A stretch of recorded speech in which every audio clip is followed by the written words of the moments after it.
Hello friends, आप सभी का हमारे यूट्यूब चैनल वर्किंग थॉट्स में स्वागत है। आज इस वीडियो में रीजनिंग के कुछ इंपॉर्टेंट क्वेश्चंस को देखेंगे। पहला क्वेश्चन जो है ये ब्लड रिलेशन का है। इसमें कह रहा है कि परिवार में 6 लोग हैं और T is the brother of P's husband. T जो है पी के हस्बैंड का भाई है, यानी कि पी के पति का भाई है, यानी पी का कोई पति होगा। यहाँ लिख लेते हैं, पी है उसका क्या होगा कि कोई पति होगा। ठीक है, वाइफ हस्बैंड को इस तरह से दर्शाते हैं, कोई पति होगा, यानी कि पी का पति, यानी पी कौन है, पत्नी है, और ये कौन है, मेल है। इसका भाई कौन होगा, टी होगा। ये बोल रहा है T is the P's husband brother, यानी कि पी के पति का भाई कौन है, टी है। तो भाई को इस तरह से एक ही जनरेशन में हम शो करते हैं। उसके बाद क्या कर रहा है, you is the mother of T. You जो है कौन है, टी की माँ है। तो एक जनरेशन ऊपर देते हैं, जब माँ है यानी कि कौन, नेगेटिव है। अब क्या बोल रहा है, यानी फीमेल है। फिर क्या बोल रहा है, क्यू जो है एस और पी की पुत्री है। एस और पी की पुत्री है, यानी कि ये वहाँ पर क्या आ जाएगा, क्यू आ जाएगा। पी जो है पुत्री है एस और पी की, यानी पी का पुत्री, यानी कि इसका हस्बैंड कौन हो जाएगा, एस हो जाएगा। तभी ना एस और पी हस्बैंड वाइफ होगा, तभी क्यू दोनों के लिए पुत्री होगा। ठीक है, फिर क्या, और आर की पोती है। आर की पोती है, इसका मतलब ये जो क्यू के लिए ये जो है माता पिता वाला या चाचा वाला जेंडर हो गया, और दादा का जेंडर में जाना होगा। जब क्यू पोती है यानी क्यू का दादा वाला जेंडर कौन सा हो, ये तो पिता वाला जनरेशन हो गया, उससे एक जनरेशन ऊपर, यानी यहाँ पर ये भी क्या हो गया, आर हो जाएगा। जब ये फीमेल है तो ये क्या हो जाएगा, मेल हो जाएगा। तो ये दादी हो गई क्यू के लिए, और ये क्या हो गया, दादा हो गया। ठीक है, तभी आर जो है क्यू की पोती होगा, और क्यू जो है यू की पोती हो रहा है। ठीक है, अब कैसे बोल रहा है कि आर टी से कैसे संबंधित है। ऑब्वियस सी बात है, आर जो है टी से कैसे संबंधित है। आर के लिए जो है ये और ये कौन हो गया, बेटा हो गया, और ये इसकी बहू हो गई। ठीक है, यानी कि ये कौन हो गया, बेटा हो गया ना। तो कौन सी होगा, टी जब उसका बेटा या बेटी होगा, कुछ भी। यहाँ पर इसका जेंडर नहीं बताया गया है। ठीक है, जेंडर जो है नहीं बताया गया है। टी जो होगा बेटा होगा या बेटी होगा, लेकिन आर तो इसका माता पिता होगा, और यू क्या हो जाएगा, माता हो जाएगा। यानी क्या हो जाएगा, आर टी से संबंधित पूछ रहा है, कैसे है। आर जो है टी का पिता होगा, यानी फादर इसका करेक्ट आंसर होगा। बट अगर क्वेश्चन में पूछता कि टी आर का कौन लगता, तब हम यहाँ डाटा इनएडिक्वेट, यानी कि जानकारी पूरी नहीं है, ऐसा करके ऑप्शन कह देते, क्योंकि टी के बारे में ना तो मेल है ना फीमेल है। या ऐसा ऑप्शन में अगर रहता कि बेटा या बेटी, तब क्या, बेटा या बेटी को मारते। कब, जब क्वेश्चन पूछता टी आर से कैसे संबंधित है। ठीक है, ये मिसिंग नंबर का क्वेश्चन है। इसमें कह रहा है कि 61 है, 70 है, 95 है, 225 है, 346। 61 से 70 हो गया, 70 से 95 हो गया। ये जो अगर देखें ध्यान से, तो ये नंबर सीरीज जो है बहुत स्पीड से आगे इंक्रीज़ नहीं कर रहा है। तो इसमें जनरली क्या डिफरेंस निकालने का कोशिश करेंगे। जिस नंबर सीरीज़ में जो है जनरली नंबर बहुत स्पीड से आगे नहीं बढ़ता है, उसमें हम क्या डिफरेंस निकालने का कोशिश करेंगे। तो इन दोनों का डिफरेंस कितना हो गया, इन दोनों का डिफरेंस हो गया कितना, 9 हो गया। इसका डिफरेंस कितना हो गया, 25 हो गया। अब इसका डिफरेंस तो दिया नहीं है, इसका डिफरेंस देख लेते हैं कितना हो गया, 121 हो गया। ठीक है, तो ये किसका डिफरेंस, ये किसका 3 पर स्क्वायर है, ये 5 पर स्क्वायर है, और ये क्या हो गया, 11 पर स्क्वायर है। कुछ समझ में आ रहा है, 3 है, 5 है। अब देखिए यहाँ पर दो टाइप से हमको समझ में आ रहा है। एक तो प्राइम नंबर का केस समझ में आ रहा है, ठीक है, क्योंकि यहाँ 3 है, 5 है, 7 है, फिर 9 है। और दूसरा क्या समझ में आ रहा है, दूसरा ये समझ में आ रहा है कि जो है 3 और 5 दो दो का डिफरेंस करके, 3 है, 5 है, फिर 7 है। ठीक है, 7 है, फिर 9 है, फिर 11 है, ऐसे करके। तो एक तो यहाँ बनेगा डिफरेंस और एक यहाँ बनेगा। और अगर पहला अगर प्राइम नंबर का केस लेके चलेंगे तो 3 हो गया, 5 हो गया, 5 के बाद 7 हो गया, 7 के बाद जो है डायरेक्ट 11 होना चाहिए, क्योंकि 7 और 11 के बीच में कोई भी प्राइम नंबर नहीं है, अभाज्य संख्या नहीं है। लेकिन तब यहाँ पर एक गैप बच जाता है। ठीक है, क्योंकि मान लेते हैं यहाँ 7 पर स्क्वायर अगर दे देते हैं, तो इस गैप के लिए 7 पर स्क्वायर, फिर 7 के बाद डायरेक्ट प्राइम नंबर इस गैप के लिए, लेकिन ये इसके लिए तो नहीं हुआ, तो यहाँ पर प्राइम नंबर नहीं होगा। यहाँ 7, 9, 11 यानी दो दो का डिफरेंस करके चलेगा। 3 स्क्वायर, 5 स्क्वायर, 7 स्क्वायर, फिर 9 स्क्वायर प्लस 11 स्क्वायर। ये देखिए दो दो का डिफरेंस है सब में, ठीक है। अब क्या होगा, यहाँ 49 इंक्रीज़ करेगा 7 पर स्क्वायर, यहाँ 81 इंक्रीज़ करेगा। या तो 95 में जो है 49 जोड़ दीजिए, ठीक है, या 225 में 81 घटा दीजिए। तो 95 में अगर 49 हम जोड़ दिए तो कितना हो जाएगा, 144, ठीक है। अब टेस्ट करने के लिए 81 जोड़ेंगे तो 225 आ जाएगा, इसमें 81 ऐड कर देते हैं तो कितना आ जाएगा, 225 तो आ गया। यानी ये मेरा सीरीज जो है बिल्कुल सही चल रहा है और इसका आंसर क्या हो जाएगा, यहाँ पर क्वेश्चन मार्क की जगह 144 इज़ द करेक्ट आंसर, ठीक है। नेक्स्ट जो क्वेश्चन ये मिसिंग नंबर का है, तो इसको कैसे हम सॉल्व करेंगे, रो वाइज या कॉलम वाइज। तो जनरली जैसा कि हम जानते हैं कि जिस रो में मेरा बड़ा नंबर अगर दिया रहे रो वाइज, तो हम कॉलम वाइज सॉल्व करते हैं। लेकिन यहाँ पर ऐसा कोई भी ट्रिक नहीं काम करेगा, क्योंकि कहीं पर रो में बड़ा नंबर है, कहीं कॉलम में बड़ा नंबर है, ठीक है। तो यहाँ पर देख रहे हैं इस रो में जब बड़ा नंबर है तो हम जनरली जो है यहाँ पर एक तरह से आप देखो कि कॉलम में, रो में जो है बड़ा नंबर ही है, तो इसको कॉलम वाइज सॉल्व करते हैं, ठीक है। अगर हम इन दोनों को मल्टीप्लाई कर दें तो कितना होगा, 24 इंटू 6 हो गया, 6 चौक 24, 144 हो गया, 144। और इन दोनों को भी मल्टीप्लाई अगर कर देते हैं तो कितना हो गया, 144 हो गया, ठीक है। तो हो सकता है अप्रोच कि यहाँ पर इन दोनों पहला दो नंबर को गुना कर दें और अंतिम दो नंबर को गुना कर दें, दोनों सेम आएगा। तो यहाँ पर देखते हैं 38 गुने 3 करते हैं इसको, तो कितना आ जाएगा, 90 और 24 कितना हो गया, 114, 114 हो गया। अब 54 को 2 से मल्टीप्लाई करेंगे तो भी मेरा कितना आ गया, 100, ये जो है 36 होगा, ठीक है, 36 ये होगा। अब 36 को अगर 3 से गुना किए तो कितना हो गया, 108 हो गया। 36 को अगर 3 से गुना कर दिए तो कितना हो गया, 108 हो गया। और 54 को भी 2 से गुना कर दिए तो 108 हो गया।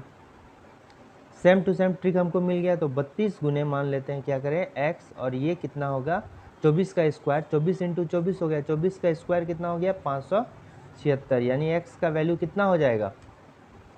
तो यहाँ देखिए यूनिट डिजिट अलग अलग है। x का वैल्यू पता करने के लिए हमको क्या करना होगा कि 2 से हम 576 डिवाइड बाय 32, यानी कि कितना करना होगा, यूनिट डिजिट में जब 8 होगा, 32 को कितना से मल्टीप्लाई करेंगे कितना आ जाए, 8 वाले यूनिट से, तो ये इसका आंसर क्या हो जाएगा, 18 हो जाएगा, ठीक है। तो 18 इसका करेक्ट आंसर होगा। यहाँ पर क्या वेन डायग्राम से हमको बताना है कि ये सभी चीज़ें कैसे करके अरेंज हैं। मतलब यहाँ कैटेगरी को चुनना है, जैसे फर्नीचर हो गया, बेड हो गया, चेयर हो गया, डाइनिंग टेबल हो गया। तो हमको पता है कि बेड हो गया या कुर्सी हो गया, डाइनिंग टेबल हो गया, तीनों जो है लकड़ी का ही बनता है, ठीक है। तीनों जो है लकड़ी का भी, बेड तो लकड़ी का भी बनता है ना, तो बेड हो गया, कुर्सी हो गया, डाइनिंग टेबल, तीनों लकड़ी का भी बनता है। तो लकड़ी क्या हो गया, इसका से बनता है, यानी लकड़ी के अंदर ही सब आ गया, ठीक है। तो एक ऐसा है कैटेगरी जिसके अंदर सब आता है, कौन दर्शा, देखिए अगर इसको देखें कि ऐसा कैटेगरी है जिसके अंदर जो है तीनों एलिमेंट आ गया, यानी ये बड़ा वाला के अंदर जो है तीनों आ गया, ठीक है ना। यानी कि option number C is the correct answer. Next question कह रहा है कि 6 लोग जो है डेविड, वानू, मिंटो, क्रीटा, जॉन और निशान केंद्र की ओर अपनी पीठ करके बैठे हुए हैं। यानी कि ये जो है सर्कुलर अरेंजमेंट का क्वेश्चन है। तो सर्कुलर अरेंजमेंट में जो है 2 टाइप के क्वेश्चन आते हैं, एक तो केंद्र की ओर मुख करके, एक केंद्र के विपरीत मुख करके, ठीक है। एक है टुवर्ड्स द सेंटर, एक है आउटसाइड द सेंटर। तो यहाँ पर क्या किया गया है कि केंद्र की ओर पीठ किया गया है, यानी कि पीठ कब किया जाएगा केंद्र की ओर, जब मुंह जो है बाहर की ओर होगा। यानी यहाँ पर जो केस है वो केंद्र से बाहर की ओर देखने वाला केस है। तो मान लेते हैं यहाँ पर 6 लोग बैठा लेते हैं, ठीक है। तो ये जो है 6 लोगों का जगह है। तो यहाँ पर कितने लोग हैं, 6 लोग हैं, 1 2 3 4 5 और 6, ठीक है। 6 लोगों का जगह हो गया। अब क्या कर रहा है कि डेविड और मिंटो क्रमशः मतलब क्रमशः कब दिया जाता है, तो क्रमशः में अगर दे दिया तो अगर दो मेरा जो है सब्जेक्ट से जुड़ा है तो क्रमशः में जो ऑब्जेक्ट आएगा वो भी लगातार आएगा, यानी कि सेकंड ऑब्जेक्ट सेकंड सब्जेक्ट के लिए और फर्स्ट ऑब्जेक्ट फर्स्ट सब्जेक्ट के लिए। ठीक है, तो यहाँ पर कहा है डेविड और मिंटो क्रमशः भानु के निकटतम बाईं और दाईं ओर बैठे हैं। मतलब क्या है कि डेविड जो है भानु के निकटतम बाईं ओर बैठा है और दूसरा वाला क्या है कि मिंटो है वो भानु के निकटतम दाईं ओर बैठा है। ठीक है, तो यहाँ पर भानु लिख लेते हैं, भानु ज़्यादा बार यूज़ हुआ है तो ये हो गया भानु। तो भानु का पहला क्या है कि भानु के निकटतम बाईं कौन बैठा है, डेविड बैठा हुआ है। तो यहाँ पर जब भी अगर बाएं चलने कहेगा, एक बात याद रखना है कि जब भी बाएं चलने बोलेगा, लेफ्ट चलने बोलेगा तो एंटी क्लॉक चलेंगे, क्योंकि ये किसका है, आउटसाइड द सेंटर में। ठीक है, और राइट चलने बोलेगा तो क्लॉकवाइज चलेंगे। ठीक है, ये जो केस होता है ये जस्ट जो है सेंटर की ओर देखने वाले से जस्ट अलग होता है। सेंटर में क्या होता कि अगर लेफ्ट कहता बाएं कहता तो क्लॉकवाइज चलते, घड़ी के दिशा में चलते, और राइट कहता तो एंटी क्लॉकवाइज चलते, घड़ी के विपरीत दिशा में। लेकिन यहाँ पर चूँकि केंद्र से बाहर की ओर है, सभी केंद्र से बाहर की ओर देख रहा है, तो मेरा केस क्या होगा, लेफ्ट कहने पर एंटी क्लॉकवाइज, राइट कहने पर क्लॉकवाइज। ठीक है, अब भानु को जो है बाईं ओर कौन बैठा हुआ है, डेविड बैठा हुआ है। बाईं मतलब घड़ी के विपरीत दिशा में चलना है, यानी इस साइड चलना है, तो यहाँ पर डेविड बैठ गया। ठीक है, उसके बाद क्या बोल रहा है कि और एक दूसरा कंडीशन है कि भानु के निकटतम दाईं ओर कौन बैठा है, मिंटो बैठा है। दाईं मतलब किधर, क्लॉकवाइज चलना है, तो मिंटो यहाँ पर होगा। ठीक है, आगे क्या कर रहा है कि जॉन डेविड के निकटतम बाएं नहीं बैठा है। बाएं मतलब घड़ी के विपरीत दिशा में जो है डेविड के निकटतम जॉन नहीं है, तो यहाँ पर क्या बोल रहा है कि जॉन नहीं है, क्योंकि निकटतम बाएं तो ही वाला है घड़ी के विपरीत दिशा में, तो ये वाला है। ठीक है, फिर कह रहा है कि निशान जो है भानु के दाहिने तीसरे स्थान पर बैठा है, तो भानु के रिस्पेक्ट में दिया है निशान का पोजीशन। तो भानु के अगर क्लॉकवाइज चलेंगे, भानु से अगर क्लॉकवाइज चलेंगे तो तीसरा स्थान पर कौन आ जाएगा, निशान आ जाएगा। तो भानु यहाँ है, तो इसके छोड़कर जो है क्लॉकवाइज चलेंगे, 1 2 और 3। यहाँ पर कौन बैठा हुआ है, निशान बैठा हुआ है, तो निशान का जगह लिख देते हैं निशान। चूँकि आप देखिए दो ही पोजीशन खाली रह गया, एक ये पोजीशन और एक पोजीशन, तो यहाँ तो जॉन मेरा नहीं बैठ सकता है। जॉन कहाँ होगा, यहाँ पर होगा, तो यहाँ कौन होगा, क्रेटा होगा ना। यहाँ पर एक ही बच गया, क्रीता। यहाँ कौन बैठेगा, ये क्रीटा बैठेगी, क्रीटा। ठीक है, क्रीटा यहाँ पर बैठ गया। अब क्वेश्चन में क्या कर रहा है कि भानु के बाएं दूसरे स्थान पर कौन बैठा है, भानु के बाएं चलना है। बाएं चलना मतलब घड़ी के विपरीत दिशा में चलना है, 1 2, दूसरे स्थान पर कौन है, क्रीटा है। तो इसका सही आंसर क्या हो जाएगा, ऑप्शन नंबर बी, क्रीटा।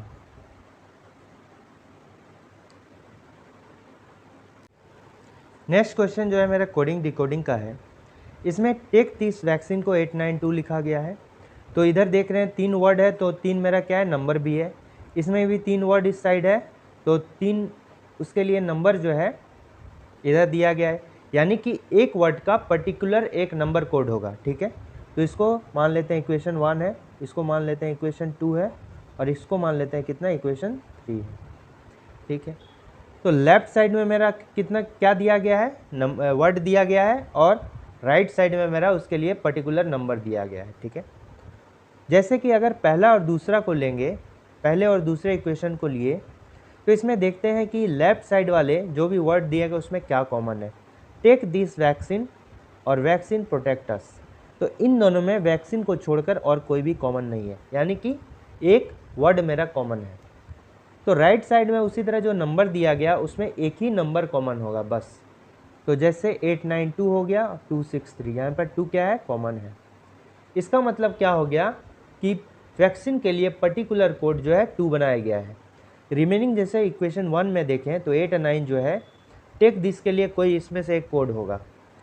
8 9 में भी हो सकता है कि टेक का या दिस का होगा, और 9 जो है टेक या दिस में से किसी एक का होगा। तो 2 वर्ड 2 कोड बच गया, उसके लिए पर्टिकुलर कोड हो सकता है।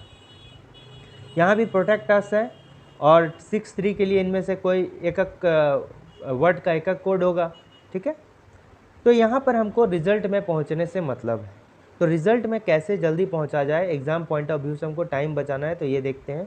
पहले तो देखते हैं यहाँ पर क्या निकालना है, सेफ वैक्सीन का निकालना है। तो वैक्सीन का कोड तो मुझे पता चल गया, कितना 2 हो गया। वैक्सीन का कोड मतलब क्या हो गया मेरा, 2 हो गया। अब देखते हैं, एक तो 2 यानी कंफर्म हो गया मेरा, 2 होना ही होना है। तो आंसर वाले में देखते हैं 2 कहाँ पर है। 2 इसमें भी है, इसमें भी, इसमें भी, इसमें तो 2 नहीं है, यानी ये तो मेरा आंसर नहीं होगा, ठीक है। अब दूसरा सेफ है, सेफ का कोड निकालना है। तो सेफ कहाँ पर है, सेफ देखते हैं इक्वेशन नंबर 3 में है, ठीक है। तो सेफ इक्वेशन नंबर 3 में है, यानी कि 593 में से कोई मेरा कोड होगा, ऑब्वियस सी बात है, 593 में ही कोई कोड होगा, ठीक है। अब देखते हैं, तो यहाँ पर 2 के साथ क्या क्या दिया है, 3 और 6 दिया गया है, ठीक है। 3 और 6 दिया गया है और 5 दिया गया है, ठीक।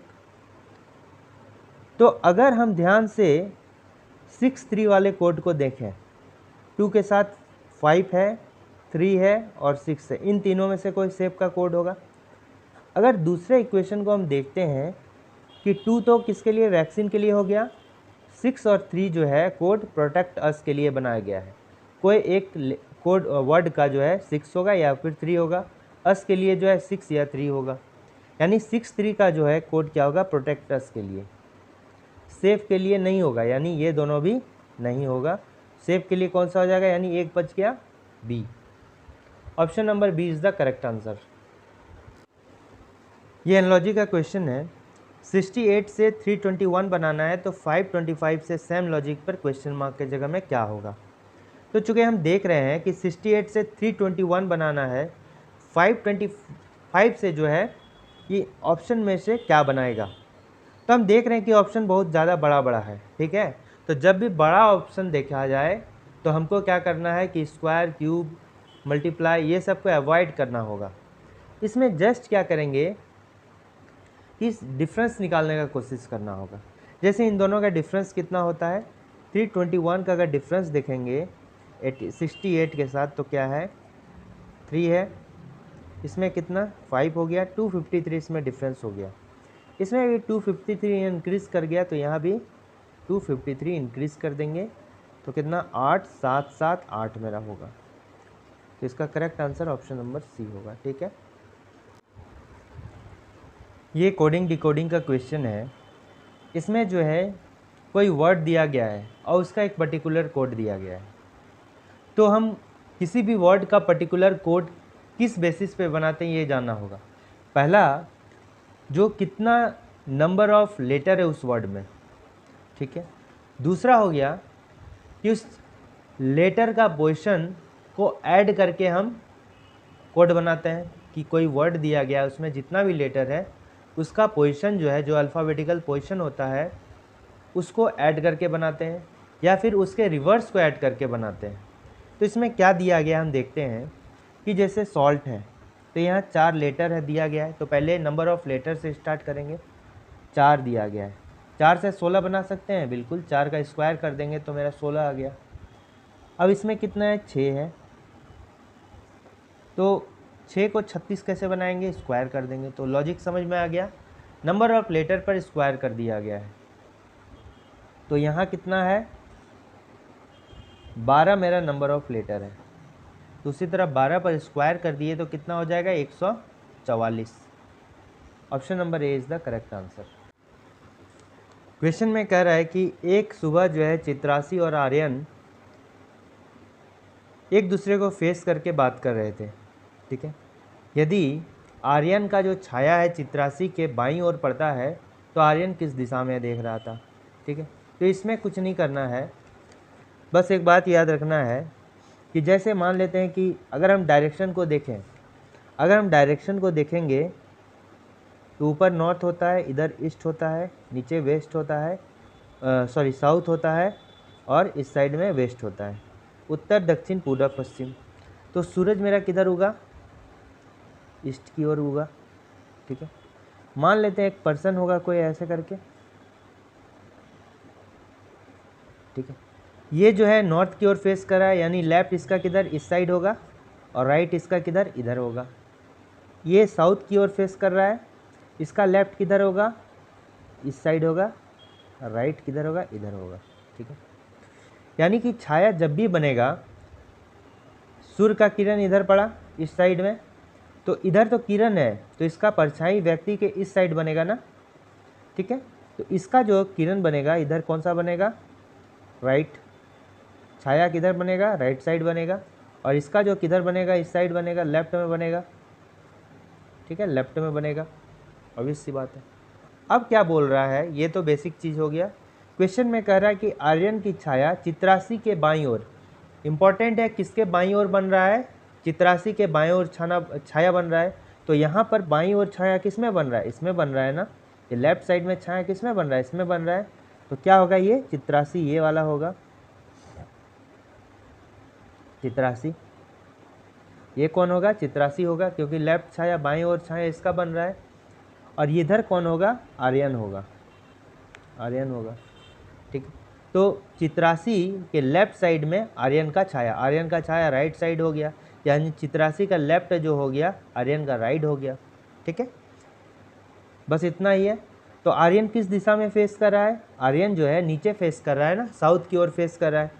तो ऑब्वियस सी बात है, option number C is the correct answer होगा, ठीक है। और इसमें एक बात याद रखना है, जब शाम की ओर जाकर सूरज उगेगा तो सूरज कितना इस साइड डूबेगा, क्योंकि इस साइड पश्चिम है, और छाया मेरा इधर बनेगा, ठीक है। तो इसमें अगर नॉर्थ फेस करता तो इसका छाया किधर बनेगा, इस साइड बनेगा, राइट साइड में, क्योंकि सूरज तो इधर है, तो इस साइड में बनेगा। और इसमें कहाँ बनेगा, लेफ्ट साइड में बनेगा, ठीक है। तो एक केस है ये, चूँकि सूरज उग रहा है, तो इस केस में सही ऑप्शन क्या होगा, option number C is the correct answer.